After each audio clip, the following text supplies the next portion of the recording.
Messrs এ.আর. Barbhuiya অ্যাগ্রোকেমিক্যালের স্বত্বাধিকারী কায়দুল আলম বড়ভূইয়ার উদ্যোগে আলগাপুরে প্রধানমন্ত্রী ফসল বীমার সচেতনতা সভা অনুষ্ঠিত হয়। প্রধানমন্ত্রী ফসল বীমা যোজনার প্রতি গুরুত্ব আরোপ করেন জেলা কৃষি আধিকারিক আব্দুল বাতেন চৌধুরী।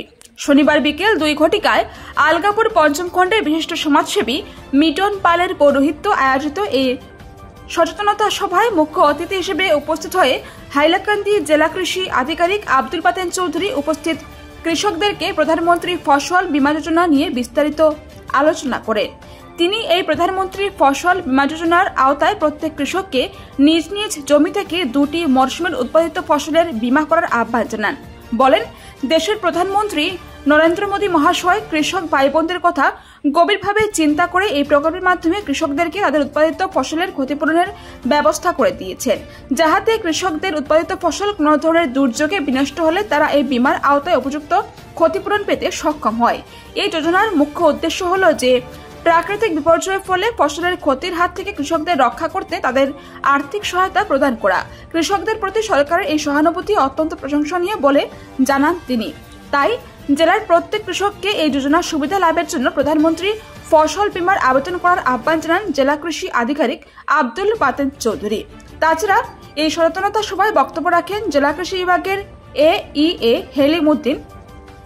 তিনি তার বক্তব্যে বলেন, প্রধানমন্ত্রী ফসল বীমা যোজনা PMFBY এর লক্ষ্য হল কৃষিক্ষেত্রে টেকসই উৎপাদনকে সহায়তা করা। এই বীমা যোজনা কৃষকদের উৎপাদন ঝুঁকি থেকে রক্ষা করতে ভূমিকা রাখবে, তাই সকল কৃষকদেরকে এই বীমার আওতায় আসতে বলেন তিনি। বক্তব্য রাখেন জেলা বিজেপি যুব মোর্চার সভাপতি ডক্টর মিলন দাস, জেলা বিজেপি সংখ্যালঘু মোর্চার সাধারণ সম্পাদক তথা এ.আর. বড়ভূইয়া অ্যাগ্রোকেমিক্যালের স্বত্বাধিকারী কায়দুল আলম বড়ভূইয়া, সমাজসেবী আনোয়ার হোসেন লস্কর প্রমুখ। হাইলাকান্দি থেকে মোস্তফা আহমেদ মজুমদারের রিপোর্ট, বরাক দিগন্ত নিউজ। তবে 2 বছর আমি ডিস্ট্রিক্ট এগ্রিকালচার অফিসার করিমগঞ্জ থাকতে আপনাদের ভাষাটা কিছু জানিয়ে দেওয়ার একটা চেষ্টা করেছি। আমার কথা হলো কি, এটা আমি 2-3টা উদ্দেশ্য নিয়ে এখানে আসছি। প্রথম উদ্দেশ্য হলো কি, যে আমাদের প্রধানমন্ত্রী ফসল বীমা যেটা যোজনা চলছে, আপনারা অনেকে জানেন অনেকে জানেন না। আপনাদের আজকে বলেন কি 50 থেকে আমি আরো 500 জনের কাছে ছড়াবে কথাটা। এটা বলো কি, আপনারা শুধুমাত্র 100 টাকা দিবেন। সে টাকা আমার মাননীয় নরেন্দ্র মোদী সাহেবের বিচক্ষণতা, সে কি করেছে, 3টা কিস্তি দিয়েছে 2000 বছরে। উনি কত চেয়েছে? 200 টাকা চেয়েছে। কার জন্য? আমার কৃষক ভাইদের বিপদের থেকে মুক্ত রাখার জন্য চেয়েছে, যে তোমরা 100 করে 2টা কিস্তি দিবা, একবার এই যে ধানের সময়, একবার আবার কিসের সময় দিতে লাগবে, যখন আপনারা ফরেস্ট করবা ওই টাইমে আপনারা কি করেন। উনি যে বলছে যে 6000 টাকা দিয়েছি আমি কৃষককে, তার থেকে আমি 200 টাকা চাই। কি জন্য? আমার কৃষক ভাই যাতে বিপদ করে মাথায় হাত না দেয়। কত বিচক্ষণতার দ্বারা উনি লিডারশিপ, ওনার লিডারশিপ আজকে আপনারা শুনে জানেন, খুশি হবেন। আপনি বলবেন যে আমার সামান্য ক্ষতি হলো স্যার, আমি তো পেলাম না, আমি আর করতাম না। না, এটা হলো একটা গুড ক্যান্ডিডেট, যেরকম এই জিপিটা নিয়ে 70 বা 75% মানুষ, তার মানে 100 জনের 75 জনের ক্ষতি হতে হবে, তখন গয়রহ টাকা পাওয়া যায়। আমাদের ইন্স্যুরেন্স বিভাগে সব ডিটেইলস আলোচনা করেছে এবং এখানে বসে আপনাদেরকে ফর্ম দিবে। আর আপনারা যে 100 টাকা দিন, তার সঙ্গে কেন্দ্র সরকার এবং আসাম সরকারে আপনাদের বাকি প্রিমিয়াম ওনারা পকেটে থেকে দেয়। এটা মনে করবেন না যে 100 টাকা দিয়ে আপনারা তারা পলিসি দিবে না, আমরা দিতে হবে ডিপার্টমেন্ট থেকে।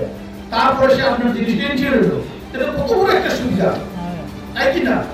আর বলে আমি পেলাম না, এবার পেলাম না, সেই বলে আমি দ্বিতীয়বার করবো না। বিপদ তো কইয়া আসে না মানুষকে, বিপদ হঠাৎ আসে। আর আপনারা কৃষক ভাইরা বুঝবেন, আমারও বয়স কম না, মোটামুটি 60 করবে। আর এই জানুয়ারিতে আমি চাকরি জীবন শেষ করবো।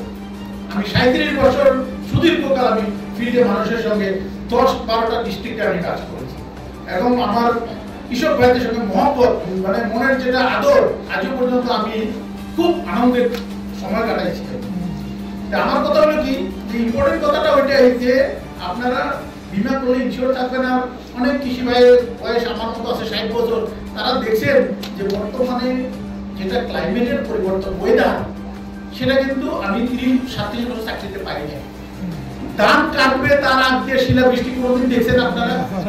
কিন্তু কতবার হয়ে গেছে হয়েছে কিনা কি হয়েছে ধানগুলো দিয়ে মাটিতে লাগিয়ে গেছে প্রোডাকশন কমে গেছে এই ধরনের যেসব আপনাদের আকস্মিক দুর্ঘটনা তার থেকে সেভ রাখার জন্য আমাদের সম্মানীয় নরেন্দ্র মোদী ওনার চিন্তাধারা এবং আমাদের অফিসারের আইডিয়া উনি অ্যাকসেপ্ট করে নিয়েছেন যার জন্য সারা ভারতবর্ষে আজকে ফসল প্রাইম মিনিস্টার ফসল বীমা যোজনার আন্ডারে বহুত লোক অন্তর্ভুক্ত যারা আগে হয়তো ক্ষেত নষ্ট হয়ে যেত বাইরের কৃষকদের কথা আমি বলছি সুইসাইড করে দিচ্ছে সুইসাইড করতে আমি কিভাবে ব্যাংকের লোনটা দিব কিন্তু আজকে আমরা ওই ক্ষেত্রে আমাদেরকে একটা প্রোটেকশন নিয়ে হাঁটছি আর আমরা জানতে পারি সুখী হবেন যে এই ডিস্ট্রিক্টে আমার অলরেডি ছোট ভাই বলে দিয়েছে ভাস্কর যে অলরেডি 4.2 করার আমরা দিয়েছি কোটি টাকা কিভাবে পেল তার মানে 21-22-এ তখন 1 টাকা দিতে লাগতো যেটা এখন 100 টাকা হয়েছে 1 টাকা অনেকে দিছে না আমরা দেই তোমরা দাও দিয়ে মিলাই আমরা কিছু করি